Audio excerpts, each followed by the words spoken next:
Well, good morning, and thanks to Rick for organizing this Plato group. It's a really important issue, and I'm really happy to be here today. Rick introduced me as Reverend Jerry Hancock, which is factually true. I am Reverend Jerry Hancock, but full disclosure requires that I tell you that for 35 years, I was a lawyer. And so what I'm doing now is clearly atonement.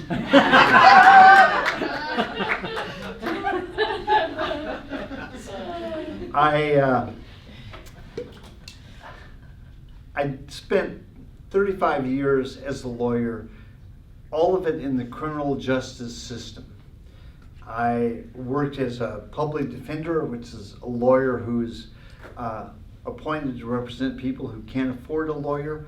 I was deputy district attorney here in Dane County. I represented people prosecuted and defended, people charged with homicide, rape, shoplifting. I drafted legislation. For a while, I was head of the state crime lab, which they didn't let me do experiments, but I was in charge of getting resources, and during that time we introduced forensic DNA into Wisconsin, which was a really interesting project. I worked with Chief David Cooper on bringing problem-oriented, community-based policing to Wisconsin. And we prosecuted Publishers Clearinghouse for defrauding the elderly. It was a great job, and I enjoyed going to work every day.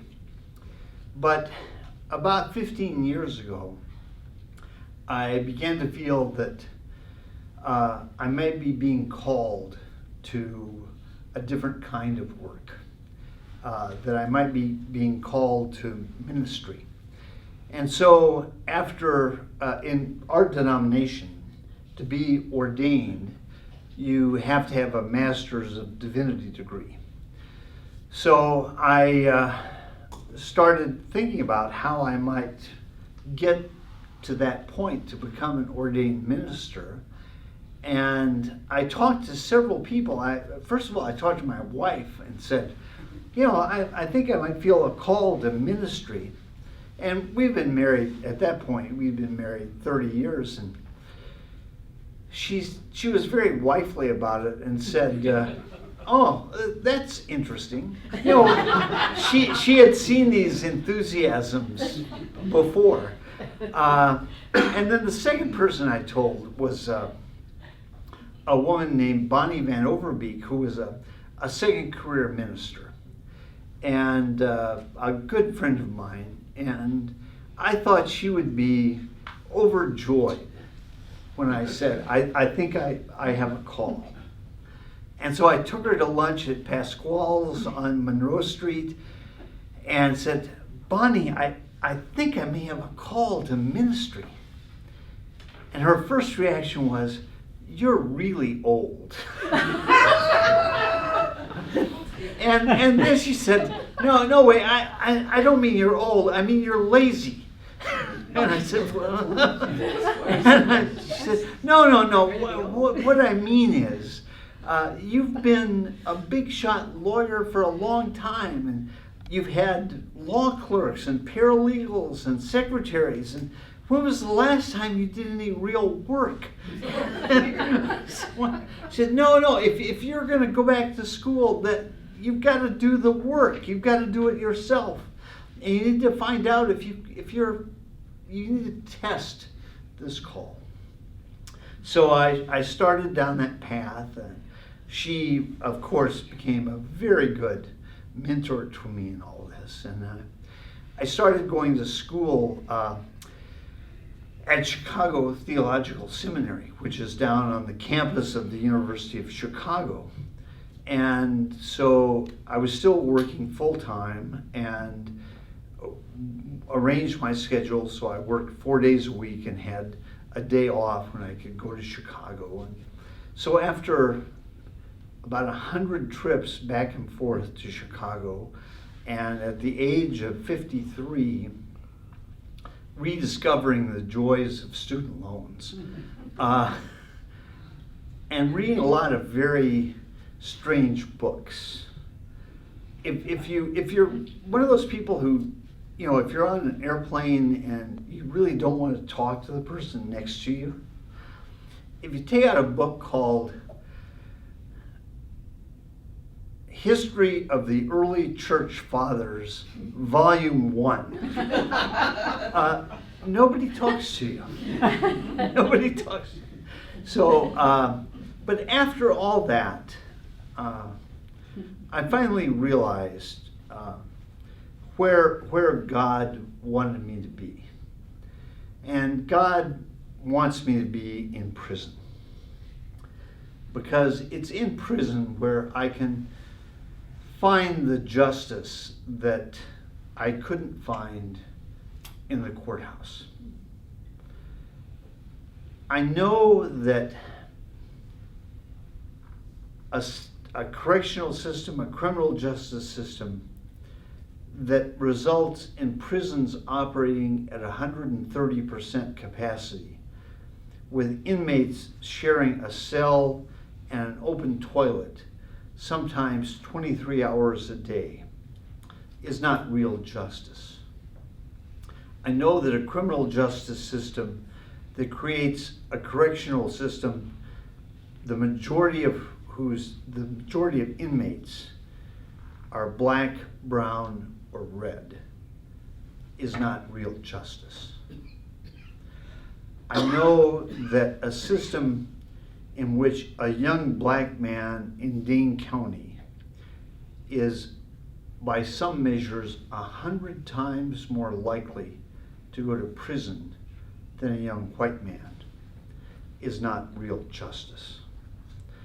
I know that the public policy known as truth in sentencing, which denies the possibility of time off for good behavior or parole, is not real justice.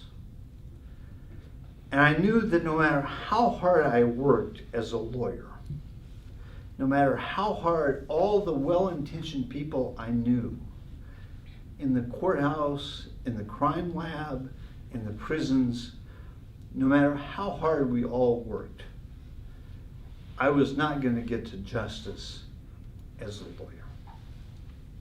So 10 years ago, I became an ordained minister, and we started something called the Prison Ministry Project, which is a ministry, as Rick said, of the United Church of Christ in Wisconsin. I'm based at First Congregational Church, which is Breeze Terrace and University Avenue.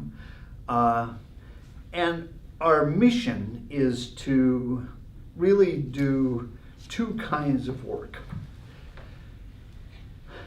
Half of what I do is inside the walls of Wisconsin prisons.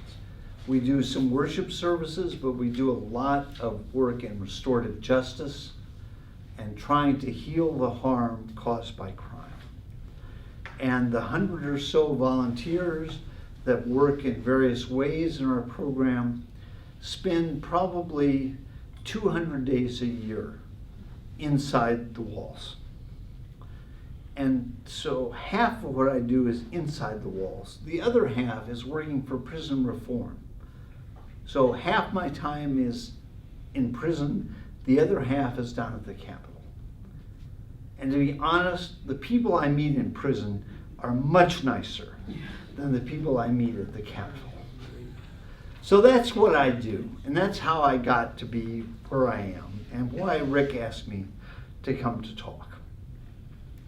So how do we change this system? How do we get closer to real justice? And the first thing we have to do is understand how we got to this situation. And the best way to do that is what you're doing here, and that is to read two books, Just Mercy and The New Jim Crow. In The New Jim Crow, Michelle Alexander explains that mass incarceration in this country is not a natural disaster. it is something that humans have created. It's created because of two explicit public policies: the war on drugs and mass incarceration. And the reason the book is called The New Jim Crow is because she argues, I think convincingly, that the use of those two policies, the war on drugs and mass incarceration, has created a system of legal apartheid in this country. Last week, I was in Memphis and went to the National Civil Rights Museum. It's a terrific place if you're ever down there. It's the, have you been there? Yeah.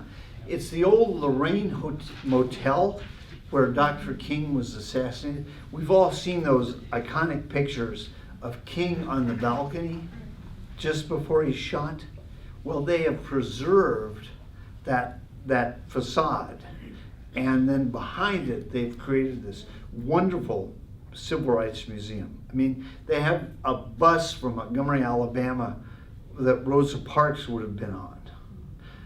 And that's where I want to start about this, because Jim Crow, the Jim Crow laws, and they were called Jim Crow because Jim Crow was, beginning in the 1830s, was a caricature of African Americans, a cartoonish figure.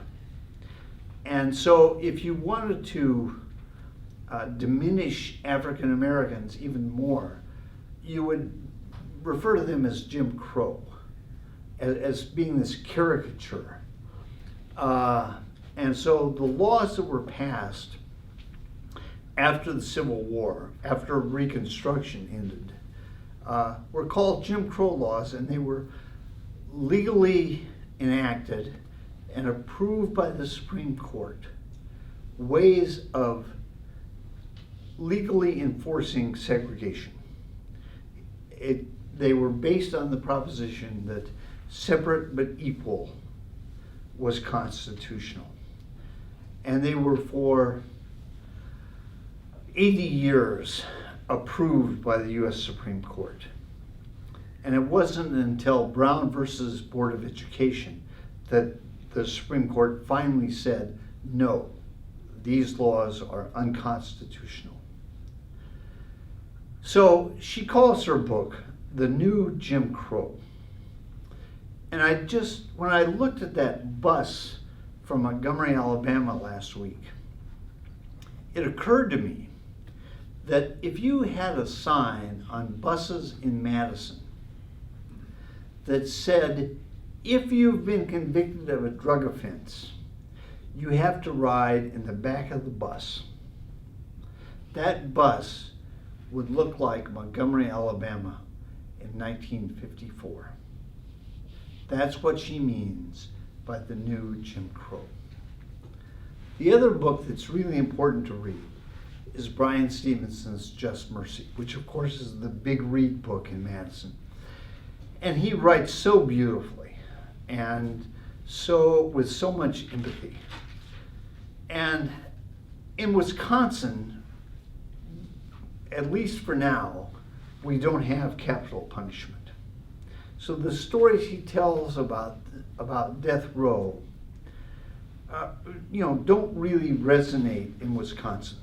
But the other things he talks about certainly do. About mass incarceration, the horrors of solitary confinement, all of those things we have in Wisconsin. The way juveniles are treated. So those issues are absolutely germane to what we face in Wisconsin. So those two books are really important to understand how we got to where we are. Now, after all those years I spent in the courthouse, I knew that the people I worked with were good, smart, well-intentioned people. They didn't hate African Americans. This wasn't Birmingham in the 50s. It wasn't the kind of overt racism that Stevenson sometimes talks about in his book. So how could all these good, smart, well-intentioned people, of whom I was one, create a system that results in this terrific racial disparity? Wisconsin leads the nation in racial disparity. In other words, the gap between the number of black people who go to prison and the number of white people who go to prison. That's what we mean by racial disparity. Wisconsin leads the nation, and in many ways, Dane County leads Wisconsin. So how could we have had good, smart, well-meaning people create a result that was so racially discriminatory? And really, it was that question that caused me to change my perspective and change my career. Brian Stevenson uses a phrase in Just Mercy where he's talking about a judge who gives a very cursory ruling in one of his cases. And he says the judge was just being a custodian of the system. Custodian of the system. And I didn't want to be a custodian of the system. And it's the system that is racist. And the people that are working in that system, I mean, many of them are my friends. They're your friends. We may have police officers who are our sons-in-law or whatever. And we know that they're not racist. But the system is racist. And I've thought a lot about why that happens. How can good people produce such a bad result? And the answer is sort of custodians of the system. I want to give you a hypothetical case to think about. Let's imagine that there are two young men who are 20 years old. One is white and lives in the dorm on campus. The other is black and lives on Allied Drive. They're both arrested for selling marijuana. The white kid is selling marijuana in the dorms. The black kid is selling marijuana here in South Madison. They both plead guilty. And they both get the same sentence. They're sentenced to 2 years probation with the conditions, 3 conditions, that they get help for their drug problem, that they either be in school or have a job, and that they not associate with the people who got them in trouble. If they do those 3 things, they will not go to prison. The white kid gets drug treatment on his father's health insurance. His family moves him out of the dorm into an apartment on Langdon Street. He stays in school, graduates, and gets on with his life. The young black man can only get drug treatment through the Dane County Mental Health Center, and there's a 6-month waiting list. The only place he can live is with his grandmother, and she's about ready to kick him out because he keeps getting into trouble. He knows no one who has a job, and the only way he can stay in school is if he rides the bus an hour each way to MATC. So he violates his probation and gets sent to prison. Everybody in the system would say that those two young men were treated fairly, that there is no racism involved. They were both arrested for the same offense, so there's no question of racial profiling. They both pled guilty, so there's no question of who had the better lawyer. They both got exactly the same sentence. Everybody, from the cops who arrested them, to the DA who prosecuted them, to the judge who sentenced them, would say there is no racism in that case. Everybody was treated the same. What that system ignores is the vast differences between the life of the white kid and the life of the black kid. All you have to do is read the report that came out last year, the Race to Equity, and to know how different black lives are in Dane County than white lives. And the system takes that into no account. That is the heart of the racism in the criminal justice system. The refusal to recognize the vast differences between black lives and white lives. Restorative justice. Let me begin with kind of what restorative justice is, because restorative justice, the phrase is sort of like cheese. That when you say cheese, that doesn't really tell you a lot. And it's the same with restorative justice. People say restorative justice a lot, but that doesn't really tell you what's going on.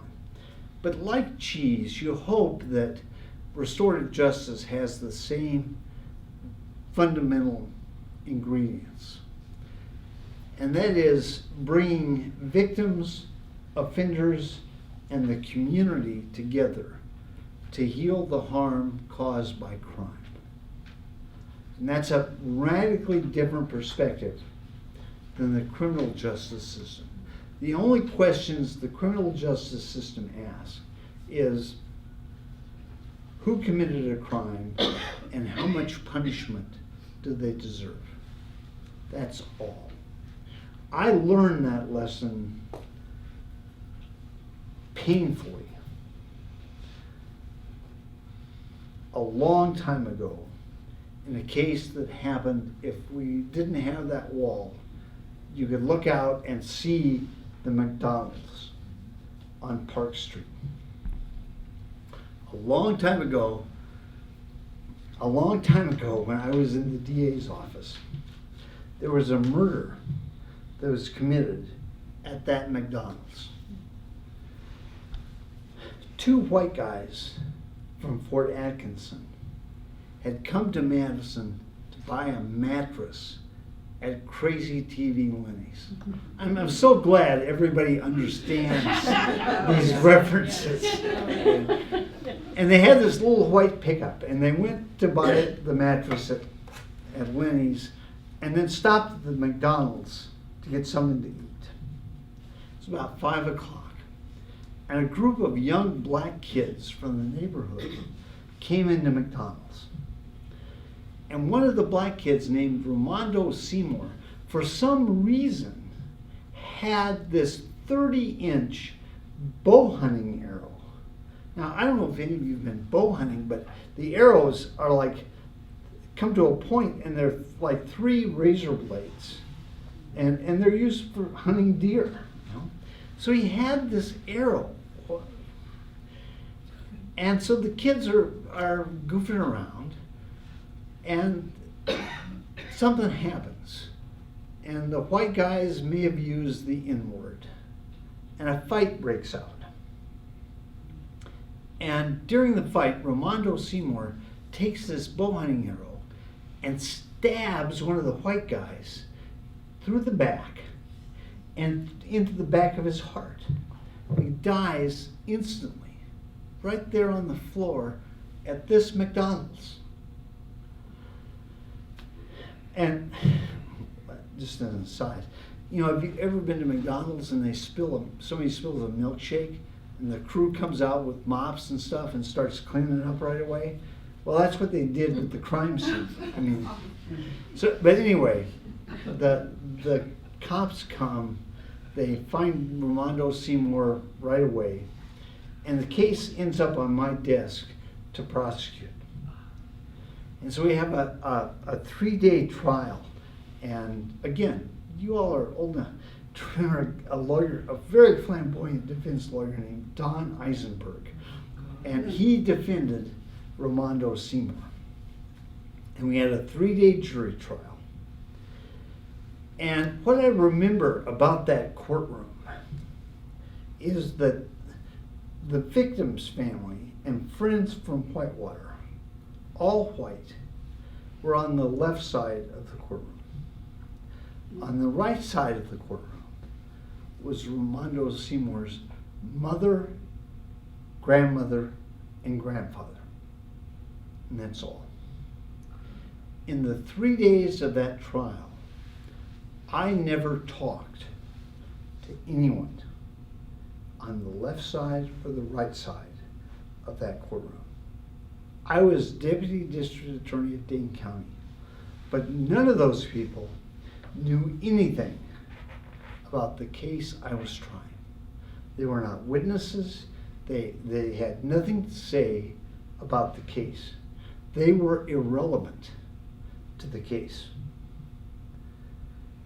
Looking back on that now, I am ashamed of the way I acted.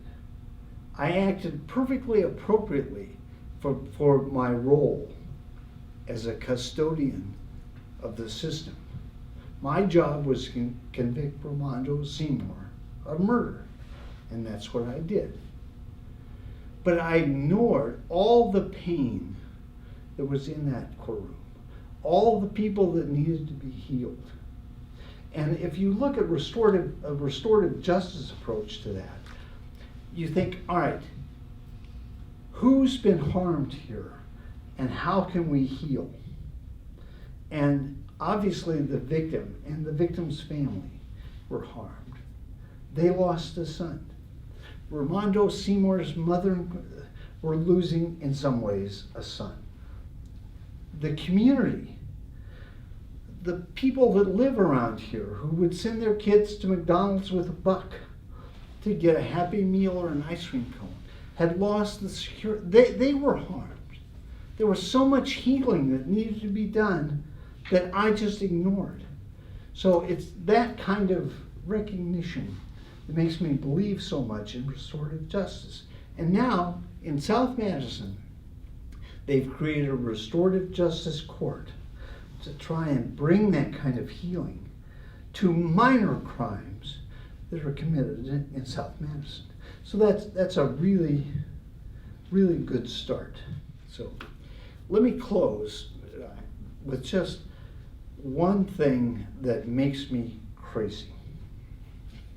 When people argue about mass incarceration and how you prevent crime, they say this: people should understand that if you can't do the time, you shouldn't do the crime. And I want to tell you, that is the dumbest thing people can say. It ignores the fact that what's a crime and how much time are important public policies. Young black kids go to prison for what rich white guys in Colorado are getting rich doing. People go to prison for burglary. People walk away from stock fraud. So what's a crime is a political decision. And how much time you do is a political decision. In Wisconsin, we now have a public policy called truth in sentencing, which means that you're going to do every day of a sentence that the judge gives you. There is nothing you can do in prison that will change your sentence. There's no time off for good behavior. There's no parole. You could win the Nobel Peace Prize and not get out of prison one day early. Now, let me close by saying how happy I am to be a minister and not a lawyer. When I was a lawyer, I said, truth in sentencing is bad public policy. It doesn't make a lot of sense. Now I can say, truth in sentencing is evil. Evil. Every major religious tradition believes in the possibility of change. That as people are now is not the way they will always be. As a Christian, that's pretty much the bedrock of my faith. Truth in sentencing denies that possibility. And that's why it's evil. Thank you very much.